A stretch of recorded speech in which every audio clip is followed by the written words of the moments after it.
കഞ്ചിക്കോട്ട് കഴിഞ്ഞ ദിവസം അതിഥി തൊഴിലാളിയായ ഛത്തീസ്ഗഡ് സ്വദേശി രാംനാരായൺ ഭയ്യാലിനെ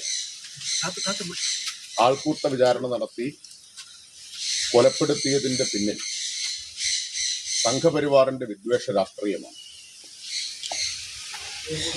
ബംഗ്ലാദേശി എന്ന് ആരോപിച്ചുകൊണ്ടാണ് തൊഴിൽ തേടിയെത്തിയ ആ യുവാവിനെ അറിയപ്പെടുന്ന RSS പ്രവർത്തകരടങ്ങുന്ന സംഘം വിചാരണ ചെയ്തതും ക്രൂരമായി ആക്രമിച്ചത്. ബംഗ്ലാദേശി എന്ന ഈ ചാപ്പകുത്തൽ വംശീയ വിദ്വേഷത്തിൽ നിന്ന് വംശീയ രാഷ്ട്രീയത്തിൽ നിന്നുണ്ടാവുന്നതാണ്. സംഘപരിവാർ രാജ്യമാകെ പടർത്തിക്കൊണ്ടിരിക്കുന്ന വർഗീയ വംശീയ വിഷത്തിന്റെ ഇരയാണ് രാംനാരായൺ ഭയ്യാൽ. പക്ഷെ നിർഭാഗ്യകരമെന്ന് പറയട്ടെ, ആൾക്കൂട്ടക്കൊല എന്ന് മാത്രമാണ് മാധ്യമങ്ങൾ ഉൾപ്പെടെ ഇപ്പോൾ പറഞ്ഞുകൊണ്ടിരിക്കുന്നത്. എന്തുകൊണ്ടാണ്? അതിന് ഉത്തരവാദികളായിട്ടുള്ള ആളുകൾ ആരാണെന്ന് വ്യക്തമായിട്ട് 4 പേരെ അറസ്റ്റ് ചെയ്ത് കഴിഞ്ഞല്ലോ. അറിയാത്തത് കൊണ്ടല്ലല്ലോ, വ്യക്തമായിട്ടും അക്കാര്യം മറച്ചു വെക്കുന്നത്.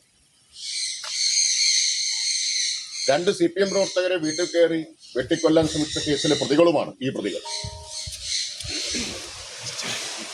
RSS CPM സംഘർഷത്തിന്റെ ഭാഗമായി അവരുടെ രാഷ്ട്രീയം വ്യക്തമാണ്, അവരുടെ ക്രിമിനൽ പശ്ചാത്തലം വ്യക്തമാണ്.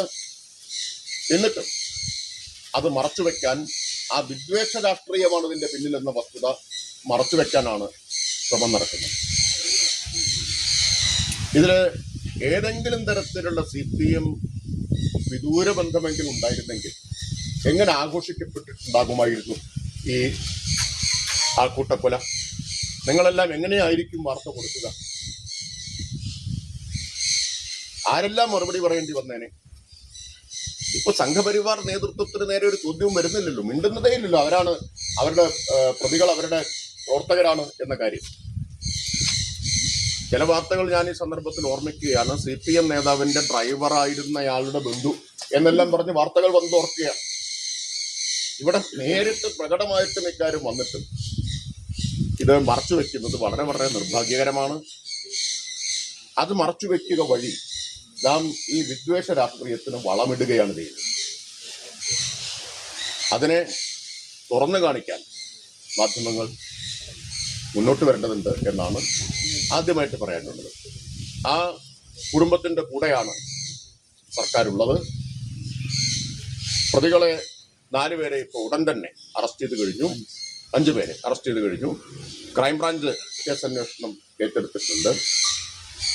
ശക്തമായ നടപടികൾ അക്കാര്യത്തിലുണ്ടാവും. ഒരു വിട്ടുവീഴ്ചയും ഇക്കാര്യത്തിൽ ഉണ്ടാവില്ല എന്ന് മാത്രമല്ല, പ്രതികൾക്ക് പരമാവധി ശിക്ഷ ഉറപ്പാക്കി കൊടുക്കാൻ പഴുതടച്ച നടപടികൾ ഉണ്ടാവും. അപേക്ഷ തദ്ദേശ സ്ഥാപനങ്ങൾ വഴി ഇന്ന് ഇപ്പോൾ രാവിലെ 9 മണി മുതൽ ksmart.lsdkerala.gov.in എന്ന വെബ്സൈറ്റ് വഴി തദ്ദേശ സ്ഥാപനങ്ങളിലെ സെക്രട്ടറിമാർക്ക് അപേക്ഷ കൊടുക്കാം.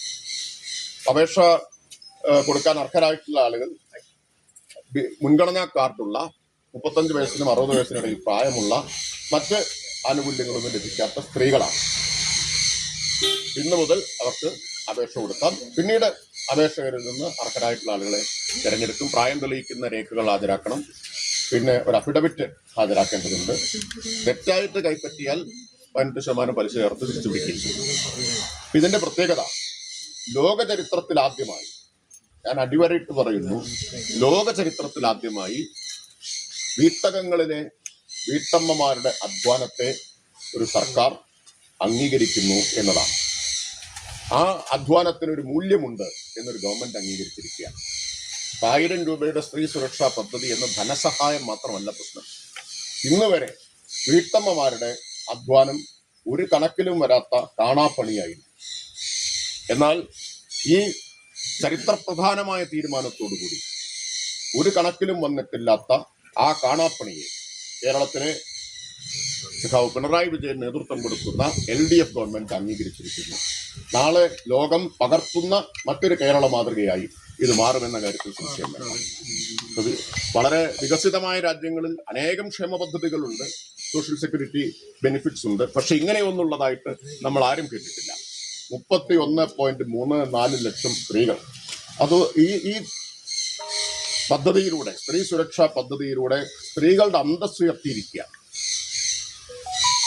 ഇന്ന് വരെ അംഗീകരിക്കപ്പെടാതിരുന്ന വീട്ടകങ്ങളിലെ അധ്വാനത്തെ അംഗീകരിക്കുക വഴി സ്ത്രീകളുടെ അന്തസ്സ് ഉയർത്തി. RSS ഉണ്ടാക്കിയ ഒരു വിദ്വേഷ രാഷ്ട്രീയം, വംശീയ വിദ്വേഷം, അതാണ് ഇതിന്റെ കാരണം എന്നതാണ്. പുറത്തുനിന്ന് വരുന്നവരെയെല്ലാം ശത്രുക്കളായിട്ട് കാണുന്ന, അവരെല്ലാം ബംഗ്ലാദേശികളാണ്, മലയാളി അല്ലാത്ത ഏതൊരാളും ബംഗ്ലാദേശിയാണ് എന്നതാണ് RSS കേരളത്തിൽ നടത്തുന്ന പ്രചരണം. അങ്ങനെ ചാപ്പകുത്തുകയും മുദ്രകുത്തുകയും എന്നിട്ട് അവരെ തല്ലിക്കൊല്ലുകയും ചെയ്യുക എന്നതാണ്. നമ്മൾ സാധാരണ പറയില്ല, ആടിനെ പട്ടിയാക്കുക, എന്നിട്ട് പേപ്പട്ടിയാക്കുക, പിന്നെ തല്ലിക്കൊല്ലുക എന്നത്. ആ സമീപനമാണ് സ്വീകരിക്കുന്നത്. അപ്പോൾ ഉത്തരേന്ത്യയിൽ ഈ ആൾക്കൂട്ട കൊലകൾക്ക് RSS ആണ് നേതൃത്വം കൊടുക്കുന്നത്. ഈ സംഭവത്തിലും പ്രതിസ്ഥാനത്ത് സംഘപരിവാറാണ്. ഞാൻ പറഞ്ഞത്, അവര് ആ പ്രതികൾ 2 CPM പ്രവർത്തകരെ വീട്ടിൽ കയറി വെട്ടിക്കൊല്ലാൻ ശ്രമിച്ച കേസിലെ പ്രതികളാണ്. രേഖകളുണ്ടല്ലോ.